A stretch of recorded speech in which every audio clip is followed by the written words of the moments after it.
and is very knowledgeable about technology and vocabulary acquisition. So I'd like to introduce our first keynote speaker, Joshua Wilwohl. Thank you, Scott.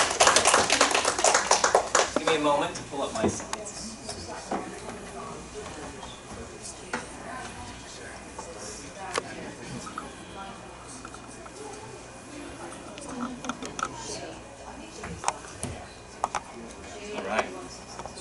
Good morning, everyone. Thank you very much for being here. Can you hear me? Do I need a microphone, or are we good? I'm good. Chuck, okay? Okay. All right, excellent. So thank you again for having me, Scott. I appreciate being here. So today, last week, I met with a Cambodian influencer who recently started appearing on social media for her discussions about multilingualism. And I asked her about using AI when writing scripts in English and what that meant for her identity. And she said it shapes how we speak. And I thought that was perfect for today's talk, digital standards and the possible struggle for linguistic identity in Cambodian university students. So one thing I want to note is that when I say struggle, I don't mean that students are in crisis. I mean that they are navigating competing expectations about what counts as acceptable language. I'm communicating here today that AI does not eliminate linguistic diversity, but it reshapes how that diversity is recognized, valued, and legitimized.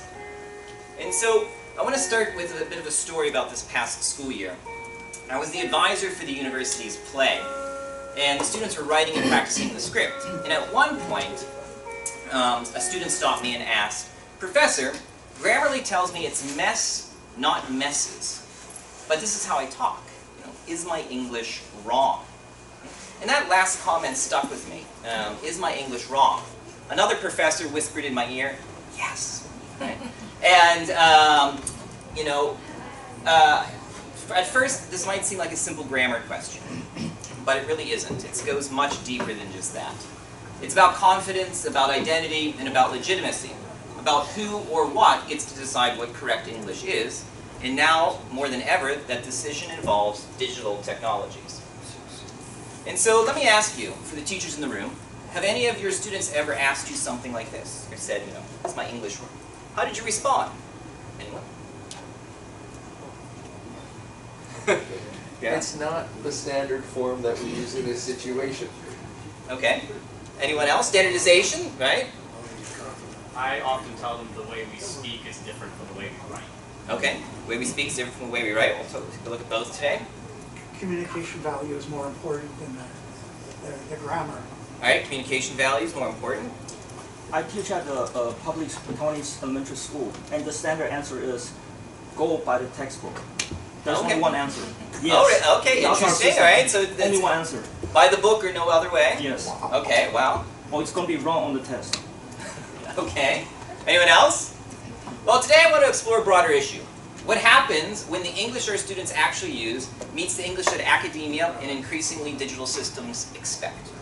This connects directly to the broader question many of us are asking today. How is AI reshaping the classroom? And what does it mean for how we understand language and identity?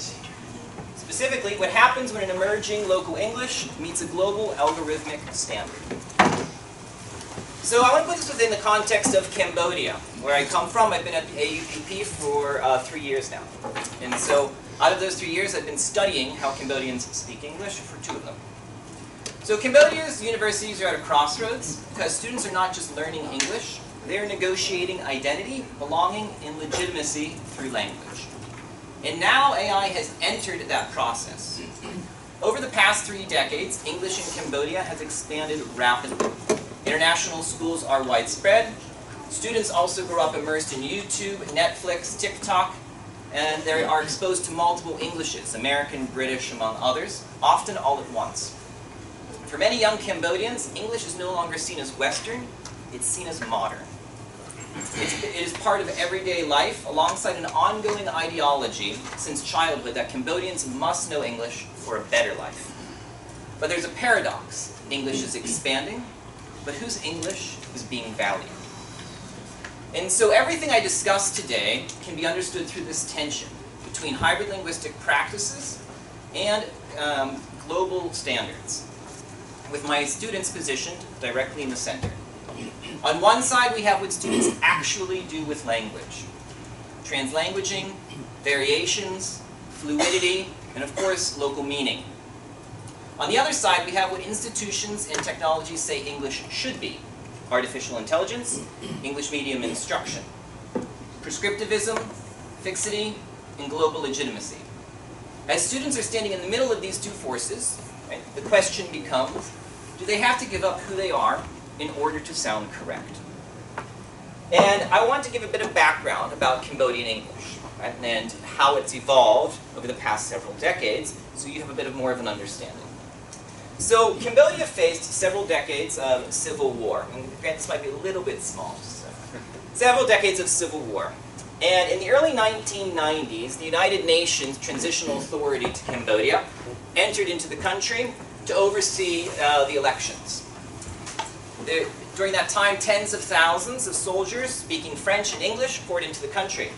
For Cambodians to be able to speak with those soldiers, they needed to know one of the two languages. English was easier to learn. In the late 90s, Cambodia joined the Association of Southeast Asian Nations, ASEAN, where the working language is English. Later on, in 2005, Cal Sapal, who now works at AUPP with me, as a colleague in the English department, identifies problems and difficulties in how Khmer speakers learn and use English, revealing localized patterns of use. And while he calls these problems and difficulties, he in fact was identifying what we now see as Cambodian English. And Kup Chan Narit suggests in 2008-2009 the emergence of a Cambodian English, an actual variety coming about, during a transitional period of both formal and informal English language education. So this is initially perceived as unintelligible to foreigners, particularly whenever it comes to pronunciation and lexical choices, which remain barriers. Right? But eventually, over time, it becomes better, as you'll see. Then in 2010, a year later, two scholars, Moore and Bouchan, they analyzed a study about local university students' views on the notion of a Cambodian English, showing that English is evolving from the status as a foreign language to that of a second language. And they actually produced a teacher's guide outlining some of the morphosyntactic and phonetic features of Cambodian English. Then in 2014, technology starts to take off in Cambodia. Smartphones become more readily available, right? Rather than just being on the gray market, where you could go down to the local market and get smartphones that were smuggled in from Singapore. Now you could actually go into a phone store and buy smartphones. People were gaining access to the internet. They were able to gain access to social media, right? Globalization started to take off. Technology started to rise. And my students who are now at university were learning English. And so at the same time, in an effort to be able to use those technologies, to use social media, and none of them used the Khmer language. They needed to learn English to be able to do so. Then, in 2020, so between 2010 and 2020, very little to no studies were done about this. In 2020, Moore and Bouchan note the phonetic and morphosyntactic features of Cambodian English and suggest indications of movement of Cambodia from the expanding circle to that of the outer circle. In 2023, Lin et al. Documents strong student support for English in Cambodian higher education, despite challenges with English medium instruction. In 2024, two Cambodian scholars, Hum and Hang, they raised questions around identity of young Cambodians based off of their language choice. They see that young Cambodians are identifying more with Englishness than with Khmer-ness. In 2025, I conducted a study that took a look at 4 different categories, which we're going to look at today, in which I believe that there was a variation of English coming out of university students. Right? Not just Cambodian English, but a different type of Cambodian English. What I call transitional Cambodian English, an amalgamation of British and American Englishes with limited local language borrowing. And we're going to talk a little bit about that today. And from this transitional Cambodian English, we see both the institutional and the vernacular. We see what we call Khmenglish, the vernacular, the mixing of Khmer and English. And then transitional Cambodian English potentially moving to standard Cambodian English. Then also on the vernacular side, something we're going to talk about today too, in 2025. Myself and who I like to call my research advisor, Dr. Ju Young Song, who's been instrumental in helping guide a lot of this research, has took a look at how English Khmer and Sing Sin Khmer is used on Telegram across digital spaces in an effort to negotiate a modern identity among Cambodians. So, my research today that we're going to talk about kind of lays the groundwork and focuses on the emerging standard variation, transitional Cambodian English, as well as translanguaging practices and identity via Telegram. And as I mentioned before, we took a look at how English Khmer and Sing Sin Khmer across digital platforms, in my case Telegram, helps students relate to a modern identity. And whenever I say Sing Sin Khmer, I want to be clear here that there's two different ways of saying this, because there seems to be a debate about which one is correct. Sing is in reference to karaoke song transcriptions, as seen in neighboring Thailand with Pasa karaoke. Right? The literature seems to strongly support this, and so do the locals on the ground. But also, Sin is French for sign, and Cambodia was indeed a French colony. So my research questions for emerging standard variation, it was very straightforward. Is a distinct variation of Cambodian English emerging among university students in Phnom Penh? And if so, what are its characteristics? For translanguaging and identity via Telegram, we had three different research questions. What translanguaging practices do Cambodian university students use in digital spaces? How do these practices reflect their perceptions of language ideologies and identities? And do students exhibit differences in their attitudes and language use? And if so, what factors account for those differences? So these are the research questions for the two studies I've done. I'm not going to outline here the entire findings of each one, but summarize them to lay the groundwork to the discussion into artificial intelligence. And so, pulling on the literature, translanguaging is when multilinguals draw upon their entire linguistic repertoire to construct meaning and identity. Transcripting is mixing writing systems, challenging traditional language norms. With identity and subversion, translanguaging creates a space where different identities, values, and practices merge to form new ones, which we'll see today. And then English in Cambodia, which I outlined the history of a few minutes ago. And we see the increased use among students. So these perspectives informed very much how I designed my studies, both in what I looked for and how I interpreted students' language use. So beginning with the emerging standard variation, so within context, it is a quantitative study that was conducted with 353 participants from 18 to 25 years old at two universities, one private and one public, in Phnom Penh, which is Cambodia's capital, a very urban environment. We took a look at pronunciation, grammar, lexicon, and pragmatics. University A has almost 2,500 students. Instruction is in English, and popular majors include business, information technology, and law. University B has almost 12,000 Cambodian students. Instruction is in Khmer, but for participants in the study, instruction is in English. Popular majors include international relations, language education, and media and communication.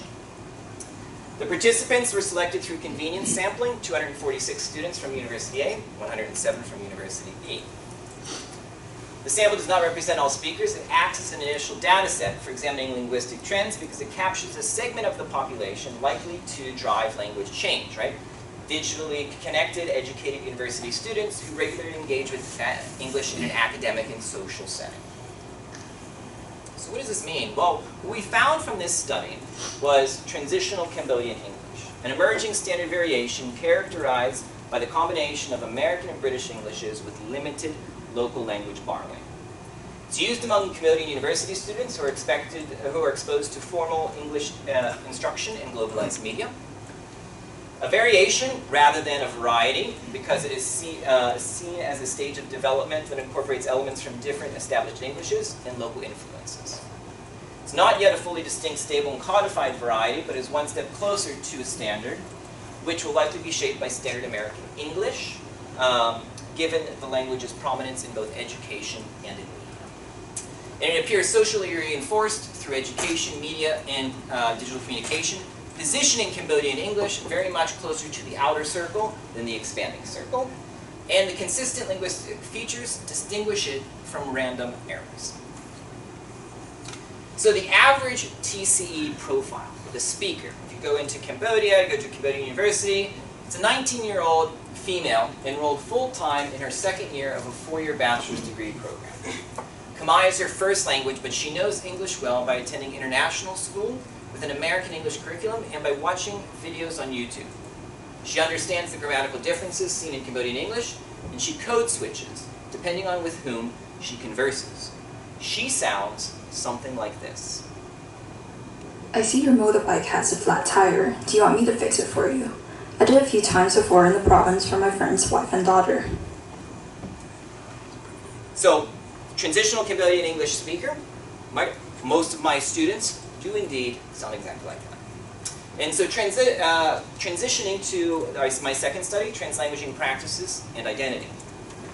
Context of this study, qualitative study of Cambodian university students aged 18 to 25 that were enrolled at University A in Phnom Penh. The students identifying as Khmer are multilinguals, Khmer is native, and of course English is second L2. They're recruited from humanities courses in the general education department. They're pursuing 4 years bachelor degrees and started learning English at an early age, typically between 6 and 10 years old, through grade school curriculum and online video platforms such as YouTube. University's instruction is in English. Data was pulled from conversations within a group chat using the messaging app Telegram in interviews with the students. Telegram is the most used messaging application in Cambodia. That's why we specifically focused on that. Participants, there were 98 students who joined the Telegram group, though only 16 exchanged messages. Students were invited via a QR code attached to a flyer informing them about the study.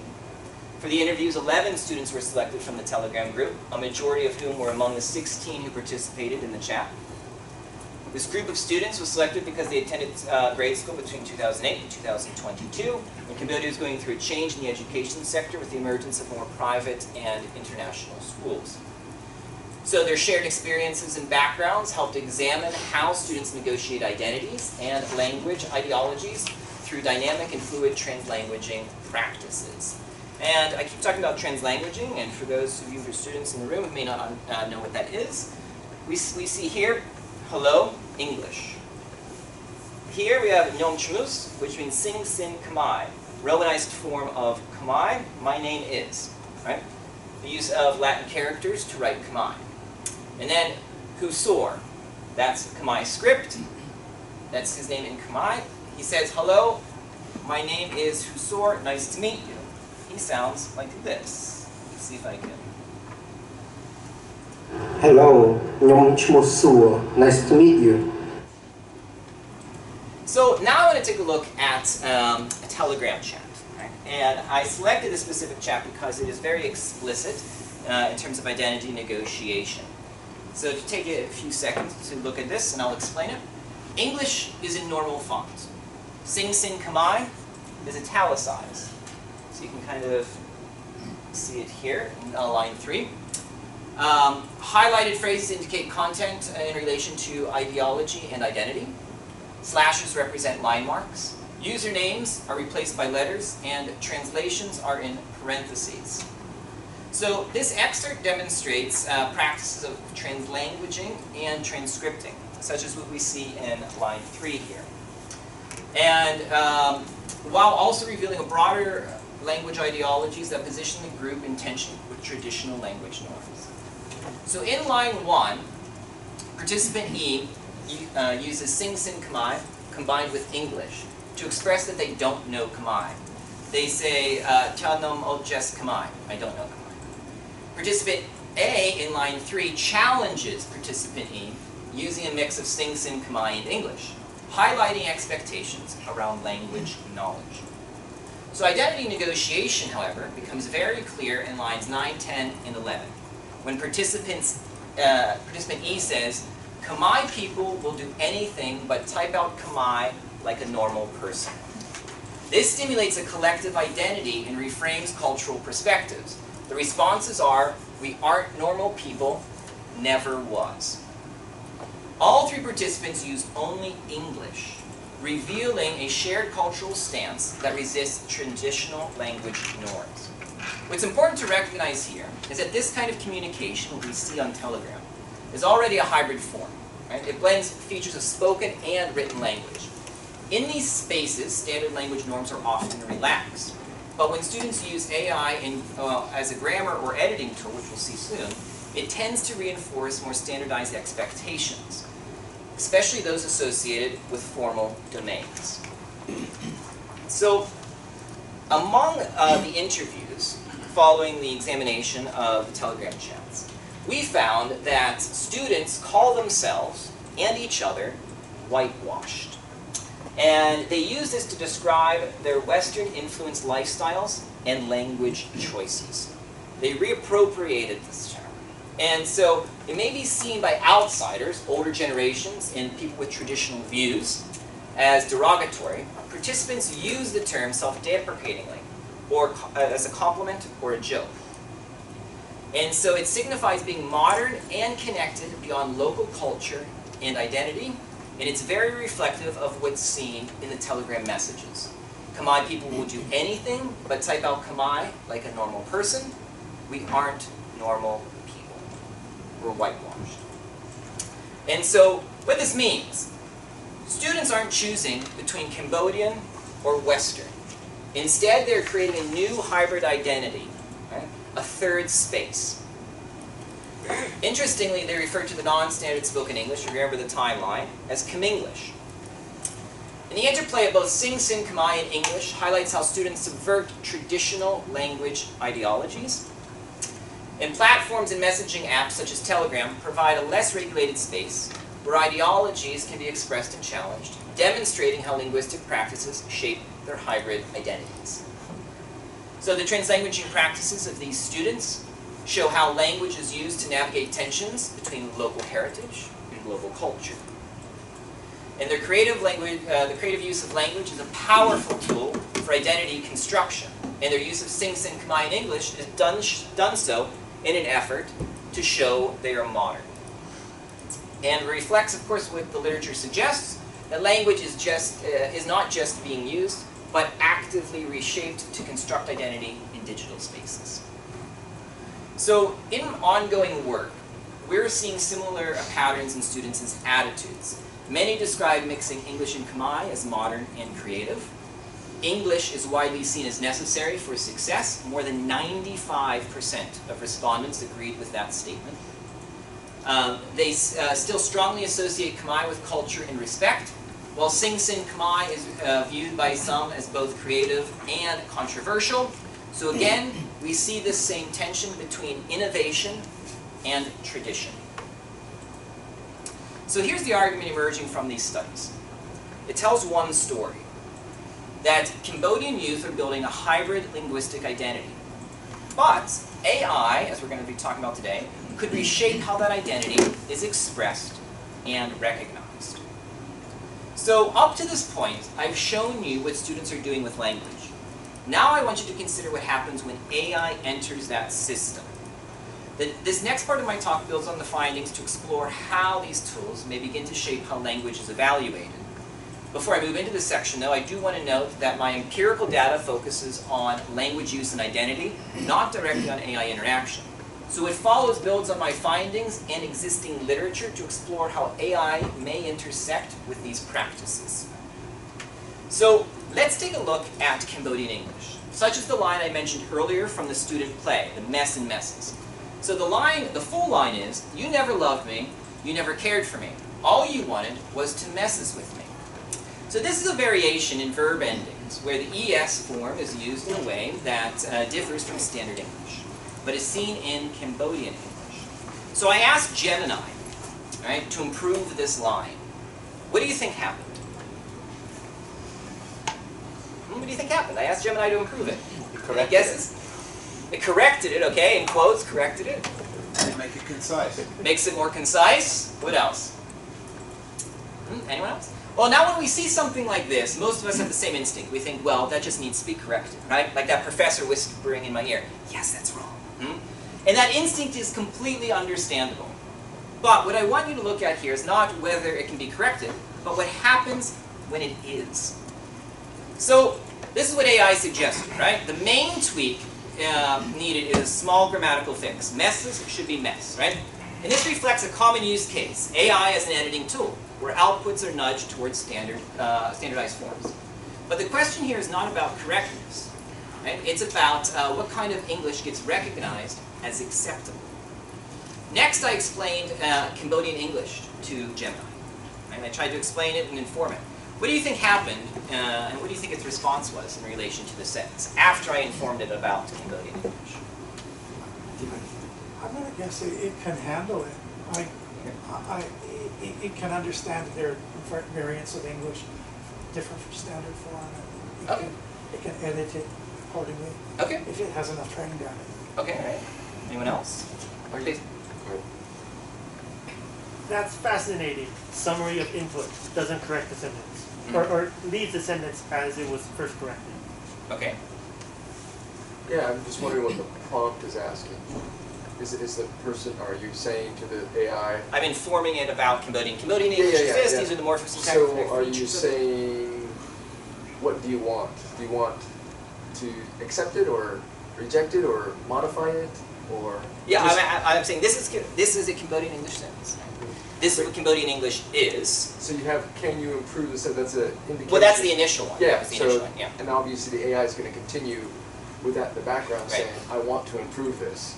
Right. So I'm wondering, you know, how the prompts interplay. I mean, could you do it again and just inform initially? Right, at the start? At the start, and not use the expression, can you improve this? So, Quite possibly, yeah. I don't You know. could easily start there. So, but what it did is it said that when I explained to the AI about Cambodian English, its response was in fact more informed. It said, okay, I understand, right? I understand where the sentence would mean. But it also noted that if this is for a creative project, keep the messes. It adds a layer of brokenness to the language.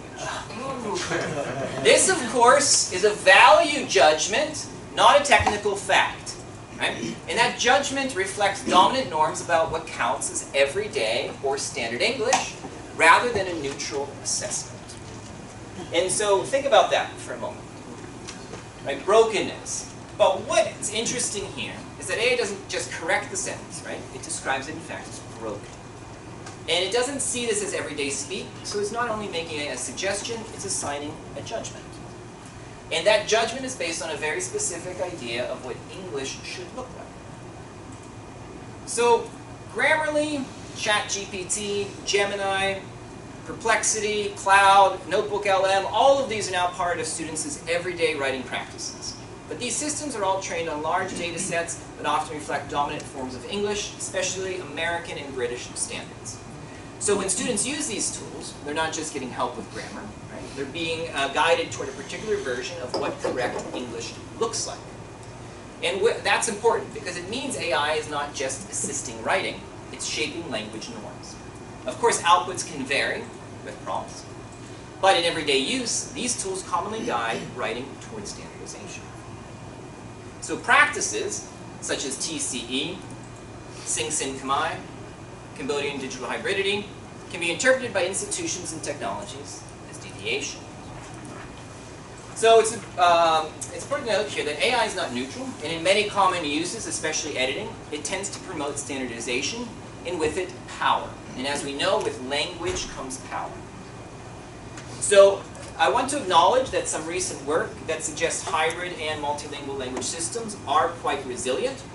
So in other words, they don't simply disappear when pressures like standardization are introduced. But resilience doesn't mean immunity. It doesn't mean these practices remain unchanged. It doesn't mean they are equally valued in all contexts. So the question is not whether hybridity survives. The question is what form it takes and who gets to decide what counts as acceptable. So it's also important to note that some recent research shows that students are not simply accepting everything AI suggests. Instead, they are actively evaluating it.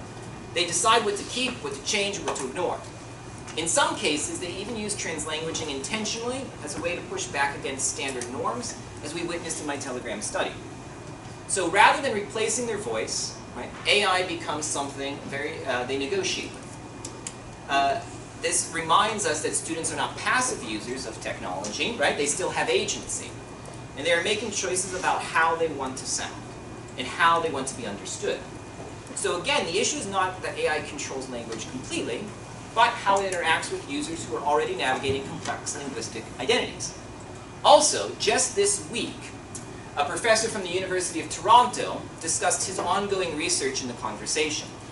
And he says that institutions often favor more standardized forms of writing. AI can intensify this by making a fluent, generic style instantly available. For some students, this lowers barriers and supports access. For others, it feels like self-erasure. One student put it this way: it's better writing, yeah, it sounds good and helps get a better grade, but it's kind of generic. Like anyone could have written it, not just me. What's striking is that this concern is not about grammar accuracy, it's about voice ownership and recognizability. So, the risk is not the technology itself, it is in fact the uncritical adoption of this technology. Because if AI becomes the default way of defining correctness, right, TCE can be seen as wrong, translanguaging can start to be seen as lazy, identity can start to be seen as non-standard.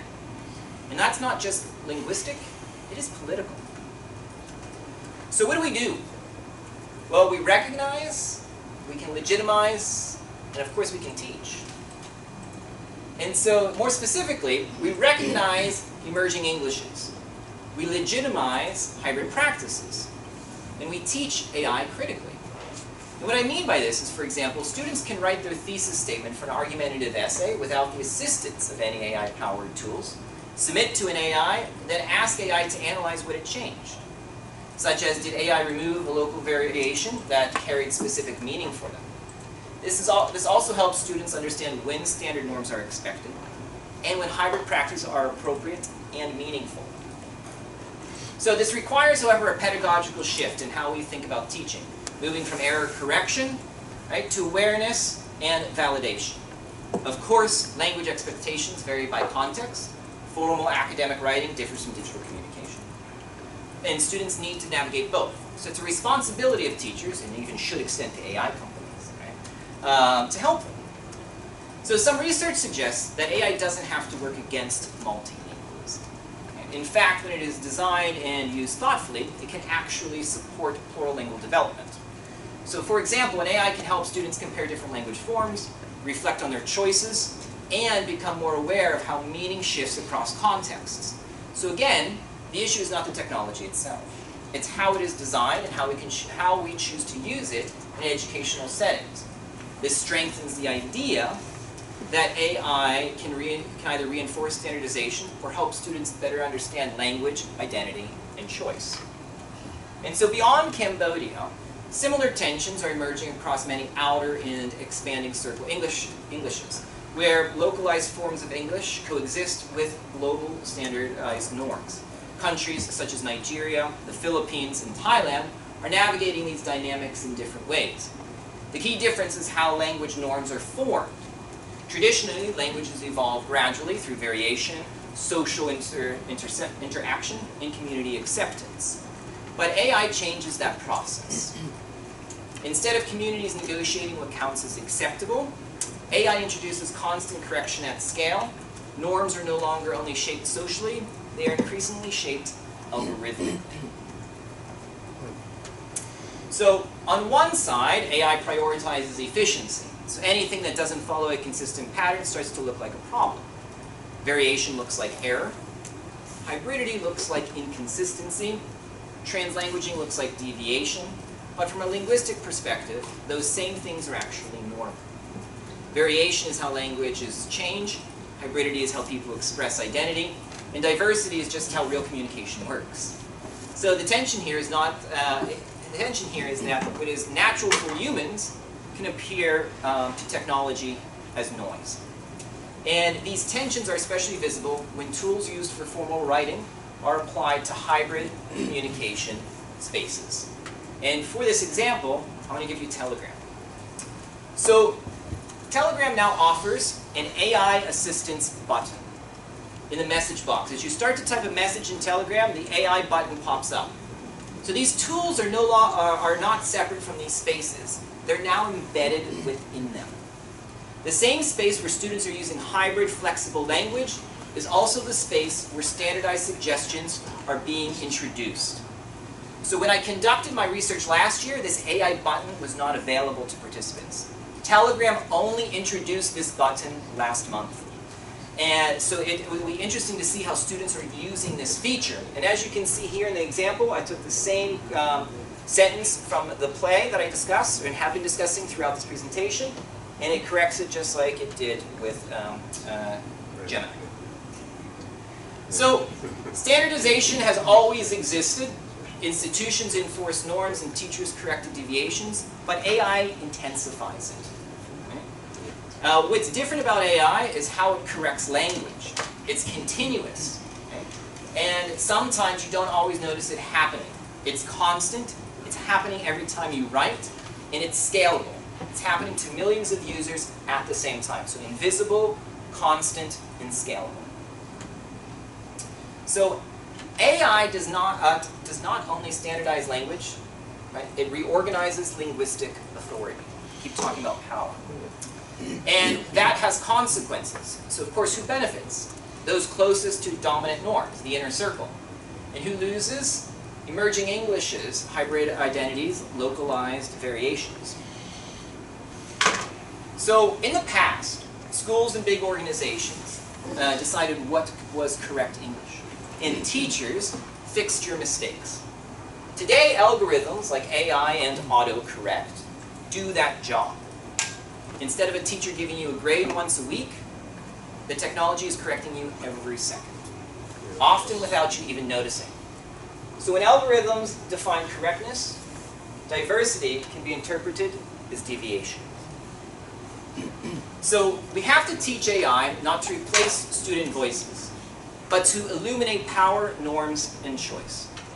In thinking about this conference theme, how AI is reshaping the classroom and how we teach language, this raises a key question. Are we teaching students to sound correct, or helping them understand how language, power, and identity interact in a changing digital world? Because Cambodian English is not a problem to be fixed.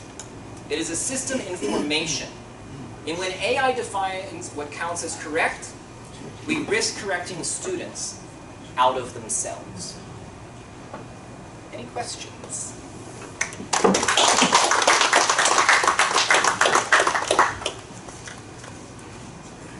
Yeah, I'll start. That was really, really very interesting. Very nice insight, very nicely articulated insight about this sort of relentless algorithmic pressure shaping norms.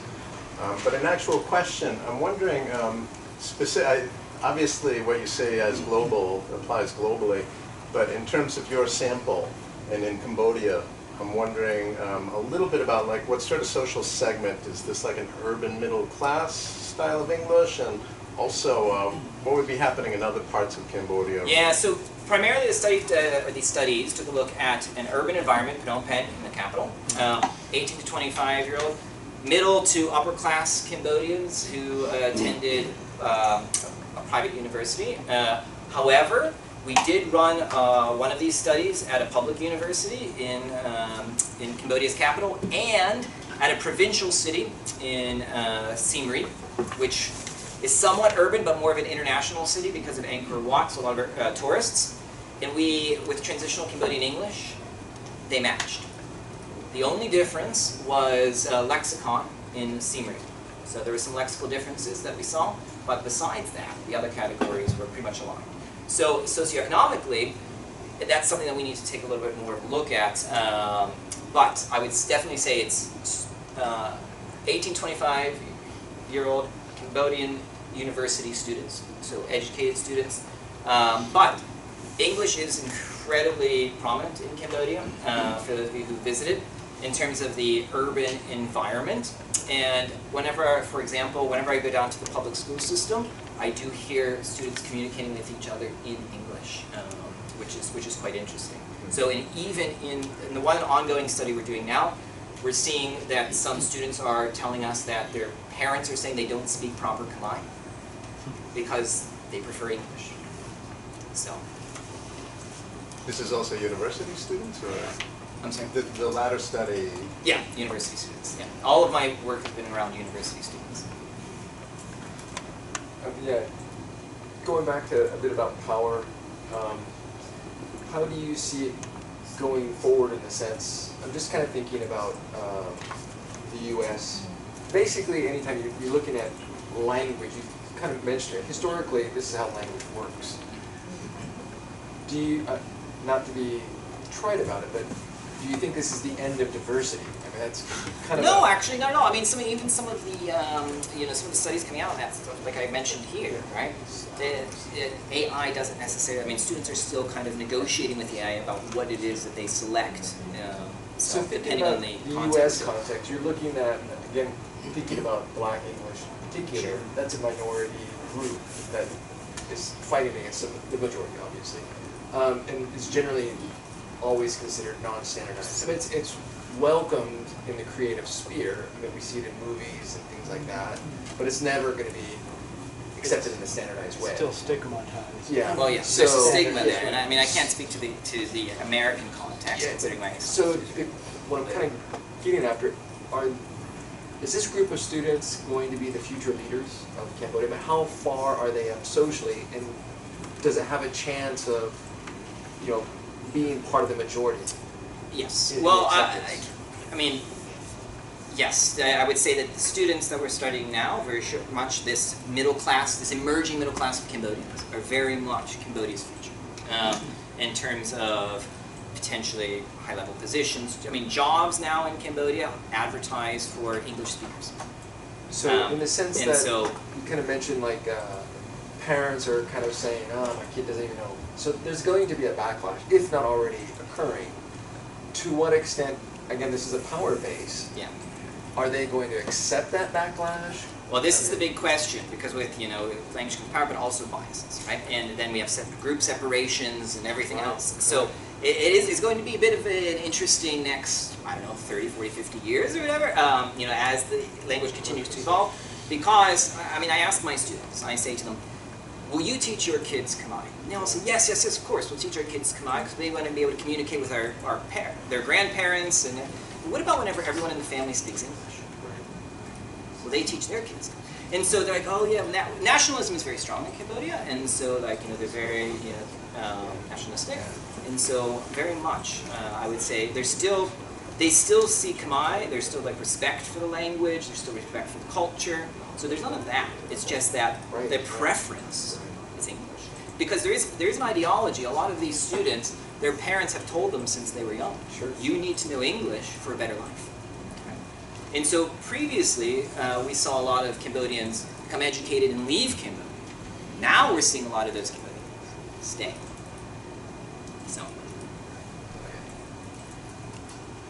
So, kind of building on that kind of linguistic or sociolinguistic, because I deal with some of those issues like stigmatization of different dialects and forms in my intro to linguistics class.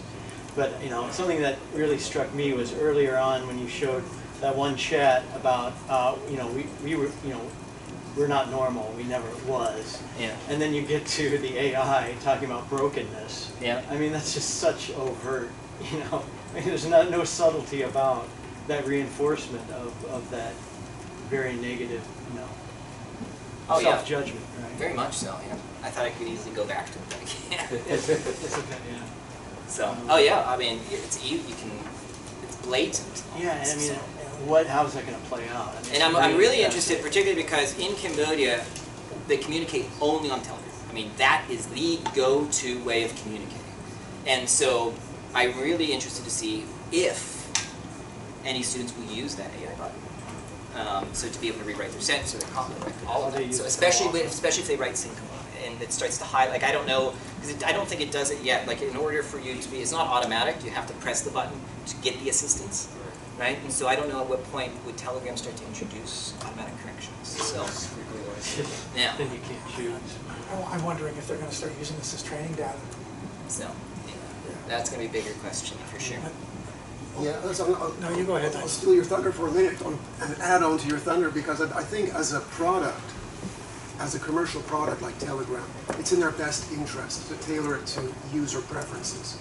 And user preferences are not going to be standard English when they're communicating with their buddies, right? So you would think that they would start developing this data and make it an option. Apparently, I just did some AI search and information myself about telegrams. I don't use it. Okay. But they do offer stylistic choices. None of them are Khmer English Right. or Sing Sing type of English. But it wouldn't be surprising if that population and user base is large enough. It's going to happen at some point. It's a matter of tweaking and getting the data sets, and then offering that as an option. And if the students or the users like the option, it's just in the best interest of the company that makes the product. Right. Yeah. So I mean, we think about homogenization and the standardization of English and AI is contributing to that. And in certain areas, clearly it's going to be. And that standardization is a certain kind of AI standardization too, right, stylistically, unless you're really careful about prompting it not to sound like AI.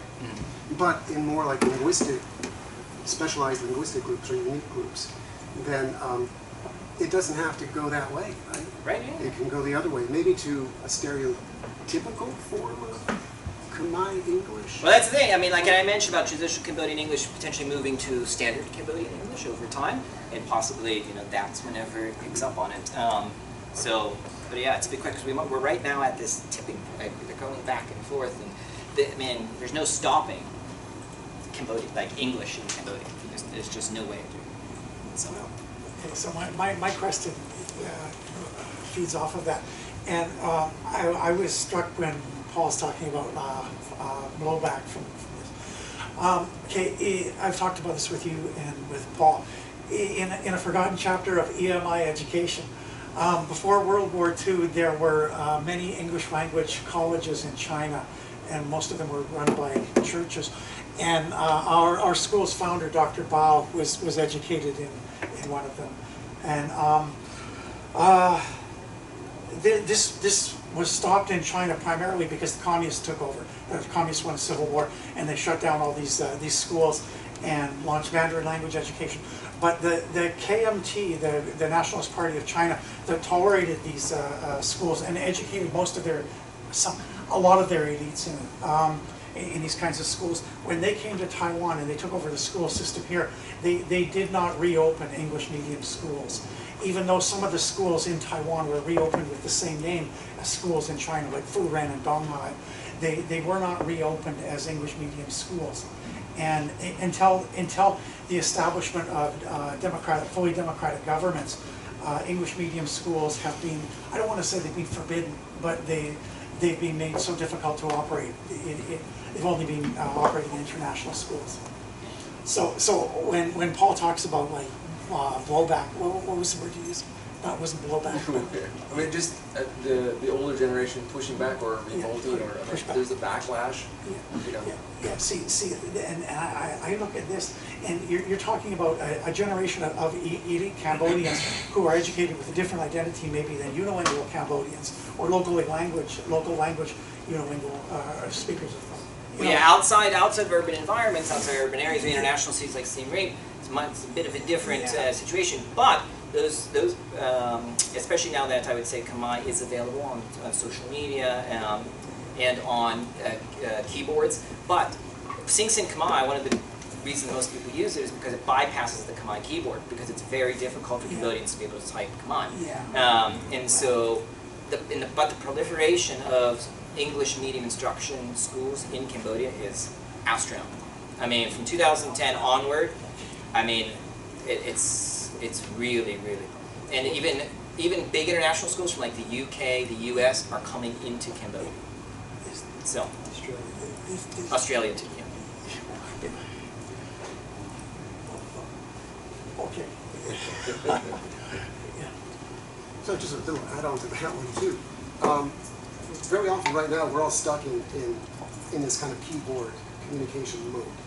But slowly we're going to start moving more towards just talking to the AI that transcribes, right? Which can bypass some of these issues completely. Well, the habits kick in. So what's interesting is that at the university, one of the majors is AI. And when I did an interview with a student, he said, well, I learned English primarily because I want to learn AI. And English is my language of choice because all of the literature, everything I need to know about AI is in English. And so he chose his language based off of what he wanted to study and his focus and everything. And so what's also interesting about, you mentioned about audio and talking to the AI, is that several years ago, I think it was Facebook messages, where the most sent audio messages on Facebook were from Cambodia. And it was Cambodian speaking Khmer, because they would rather speak Khmer than type it. Right? If they're typing Khmer, they use Sin Khmer. So. That would be the same as Chinese. It's really hard. Any other questions? Well, thank you very much for a very engaging presentation. I don't know much about Cambodia, so I learned a lot from you. And I thought you had some very nice data about people's maybe own viewpoints of language that you had. We're not normal, the way we type our Cambodian. Now I'm thinking I'm wondering, to analyze the possible influence of AI on these sociolinguistic shifts, to what extent are you interested in finding out students' opinion about AI suggestions?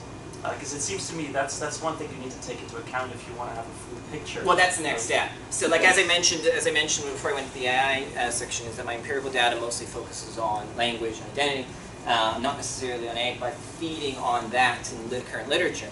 And because what I'd be very interested in, as I mentioned before, is whether or not they're using certain AI tools to correct.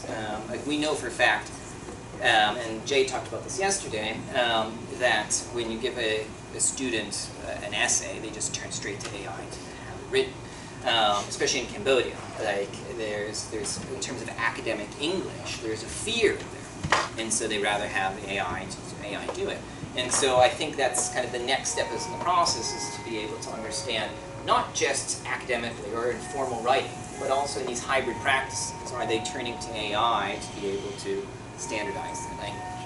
So where I'm going is actually, it seems very unlikely that as they want to have a kind of localized hybrid identity on these Telegram chats with their peers, it seems highly unlikely. I would think so too. Like I would think that they, like the one study I think I was out of Jordan or something, where they bypassed, they evaluated what was suggested. And I think that's probably most likely too, because they're using Sin Khmer in an effort to be modern, right? And so I think that that would be reflected in such a study. Any other questions? Well, I actually have lots of questions. But there's this issue of identity. The way I'm talking about it is different from the way you guys are talking about it. So more way when Paul and I might share a feeling about this, because we have children who grew up in the countries that we live in. In his case, Japan. My case here. And I talked to my daughter. My daughter goes to public school, and she has, in her school, there are some kids like her, but most of the kids she speaks English to are local kids who were taught at home to a high level of proficiency. And I talked to her about this. She's 14 now, and she's starting to become aware of some identity differences between her and other kids. But the thing that struck me the most is even though she's a native speaker of English, because we've spoken English to her since she was born, her English is noticeably different from kids who grew up in North America. The vocabulary choices are different because she hasn't been standardized through TV and popular media. And so her version of non-standard English is very different from this shared version of non-standard English that you're talking about. I think I'm much more idiosyncratic. Yeah. Well, see, and I think about her mother. Her mother speaks English extremely well, even though she wasn't educated overseas. But for her mother, it's very important that her English doesn't sound like it's this global standard English. And for a long time, she would try and pick up things like Black English or Hispanic English from films. I was just going to say from TV or media or something, yeah. Yeah, but it's very, very important to her that it doesn't sound like it's this standard English that we teach in our classes. I mean, I don't know if there's a question in there, but can you comment on that? I'm not sure what the question is. Well, because I I don't really think very much about this idea of global English as an identity, although I notice it in my daughter and in her mother. And you know, for me, this kind of mixed identity, because I operate in English here, I don't, and my Chinese is not anywhere near the proficiency that it starts becoming an identity issue for me. Well, I mean, so whenever we studied this with Cambodians, I interviewed them and I talked to them. So for my current students, they seem to have two identities. They seem to have out-of-the-house identity and in-the-house identity. And at home, they speak Khmer as well as they could to the parents, because even some of their parents don't speak English at all. Then as soon as they leave that house, right, they're speaking English to friends, to professors, to teachers, to whatever, right? On social media, right? But as soon as then they enter back into the home, it goes back into Khmer. So we really see that two major differences. Now there are some students who also do those, obviously prefer their native Khmer to be able to communicate with each other. But from this interviews that we do, everyone kept aligning with Englishness. So. When I was in Phnom Penh, I would be in stores where I would see kids speaking to their parents in English and their parents answering in Khmer. Yeah. And that was not in some stores, that was not at all unusual. Yeah. Oh yeah, very much so. Yeah. So in the younger the Cambodian, more likely they are to speak English. Yeah, these would be school kids. Yeah. Yep. I have a question with regard to what you were just talking about with their code switching and with their language skills. Does it have an effect on their higher cognitive skills? Their limited vocabulary in both languages. Can you repeat the question? Let me give you a microphone. No, the first microphone might work. It was hard to hear. Yeah, you press the button. Yeah. I'm just curious whether or not, because they're speaking two languages and at the same time they're code-switching between, I'm concerned with their limited vocabulary in both languages. And I'm also concerned with their higher level of cognitive thinking and skills. Does it have an effect on that? Well, in terms of vocabulary, there's a lot of words that are not in Khmer. Yes. That are in a lot of words, particularly, for example, that student I talked about with AI. Right? And so, to an extent, yeah. But in terms of the cognitiveness, so for example, a lot of Cambodians say they prefer to express their emotions in English because there are more words to be able to do so than in Khmer. So we haven't really looked too deep into the cognitive abilities, but I know for a fact that came up multiple times. It's like, oh, I can express myself, actually was the phrase they use. I can express myself better in English than I can in Khmer. So that to that extent. Now I think during some of the interviews too, some students said that we think in English, right? And so they did say we think in English, especially in classrooms. So I hope that helps. Real quickly. Yeah. If you want, you can read The Power of Language. It's written by, I have a hard time pronouncing her name correctly, but Viorica Marian.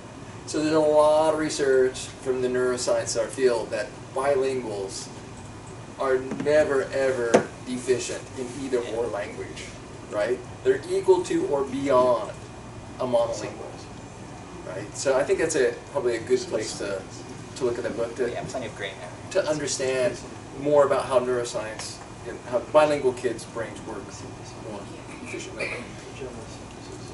Yeah, that kind of assumes bilingual, and we're assuming that's like a high level of proficiency in both languages. But I think the suggestion or the intonation is, what if they don't get to a high level in either language? Yes. Will that increase their Right. cognitive ability for deep thinking and critical thinking, these kinds of higher level academic skills? I don't think that's possible. It's a big basically- issue in the debate, right? In the debate about bilingual education. Well, It's my actually concern is Again, you parents can't don't speak English as well. Sorry? Because their parents, the home language. Correct. The parents don't speak English to them. And they're only getting the English from school and academic. Yeah, so you're Like you said, they can express themselves better in English, but can they really? Because their home language is not English. Well, I mean, That's they're what- saying that. They're saying that they're able to do that. And I don't know at home if they get mad at mom and dad if they're yelling at them in English. Or like, but But they're saying that they're able to do that. Now, in these studies, all of them did identify as their L1 combined. So, which was interesting because that's, we also are wondering, we haven't studied it, we're also wondering, are any of their L1 is English? And at what point, are there, I'm sure there might be certain students in which it is. I think there was one student who told me that since she was like in preschool, like 2 years old, they put her into English school. So, so there's that possibility, I suppose. But, yeah, something that we still have to look into. Yep, back here. Yes. I get the idea about identity formation and then being comfortable in one language. Now, my daughter grew up in Taiwan. She's 19. And she always went to, and still goes to a Chinese-speaking public school. But at home, I speak to her in Chinese. She speaks to mother in Chinese. I speak to her in English. She speaks to me in English. She speaks to mother in Chinese. It's a bit of a mess. But, in terms of identity, she identifies more with Western culture and English, just because I had a bigger influence on that cultural side of things. Right. Also media, I would say, too. But I mean, in terms of communicating with her classmates, this can have some effect. But I mean, in terms of linguistic ability to communicate, it's fine. In English or Chinese, she can do it. Identity, she's more on the English side. But what I was getting at, and what I thought the question was getting at too, was kind of the relationship between language ability and thinking ability. Because this has been put forward in the local media here in Taiwan about that. And that is, if students can't really develop their L1 to a high level, and don't develop their L2 to a high level, then that affects their thinking abilities. And they're not going to be able to become good thinkers at higher academic levels in graduate work, for example, or problem solving skills. Right. That's true of a monolingual. You just made the argument, if they haven't developed their L1 skill critically, it doesn't matter what their L2 is. They're dumb in both languages, right? That's what in essence what you're saying. It's a skill. Well, the assumption then is if there's not like EMI, well, you're blaming the second language for non-development, and that's just not the case. Period. I mean, neuroscience is just demonstrated. There's a lot of research on that. I mean, the only way that you can do it is if you're taking a child and saying, I'm not going to give you access to the full language. I'm going to put you in situations where it changes so often and rapidly that you cannot develop an L1. And that just doesn't happen. Okay. Now, my personal experience, because before I was teaching here, I tutored kids from the Taipei American School. And the reason I had to work for their parents is because they were struggling with their schoolwork. So the question that all of this makes me wonder is it depends on what level they're called upon to operate. So these are wealthy families whose children are expected to operate at the very highest level of language proficiency, and they were struggling. But again, I don't know what you're comparing it to and what you're looking at. I mean, it's just, either you're making an unfair comparison, which is, again, not ethical, it's not appropriate. Okay, that might be, because we're talking about maybe the 99th percentile of language proficiency in both languages. But that's what's expected of them. Well, again, I think that's just the wrong image. I mean, we're talking about power here. As your L1 works, if you have an L1, you can't make a mistake. There's no way that you can make a mistake. You can make an error in standardization. Again, this is what you're talking about. We have standardization. Oh, you're not following those rules. But whatever you say as an L1 speaker, you're correct. You cannot make a mistake. That's your L1. But I think it's a different point. Okay. That's the way it works. We can debate about grammar, but that's a standardization. Right? At the base level, we have a language. So writing is a learned skill, right? Speaking and listening, everybody's got it. You can't deny it. So sorry, I wanted to share a little bit about my personal experience because I was raised as a quadrilingual kid. Yeah. So this means that we definitely have more opportunity to have critical thinking because of the way we are open to so many different doors when we talk about languages. This really has impact on neuroscience proves that. But at the same time, I do believe that if we kids that are multilingual try to balance all of the capabilities of all of the languages that we know, we are not able to reach maybe the higher level that other people that only talk 1 or 2 languages might reach, because it's difficult to reach certain levels of all languages. You can reach it, it's not a problem. The thing is that, what I'm trying to say is that as multilingual raised kids, we definitely need to put more effort than others to either find a balance in all languages or have one certain language that is that we are more familiar with. Yes. Yeah, I mean, I think the assumption that you're already making here is that your 2 L1s are equal. They're not. So anytime that you think, oh, I think that's something that society says to a lot of children, to say that your language, to be a bilingual, they have to be equal across all skills. I think that assumption is wrong.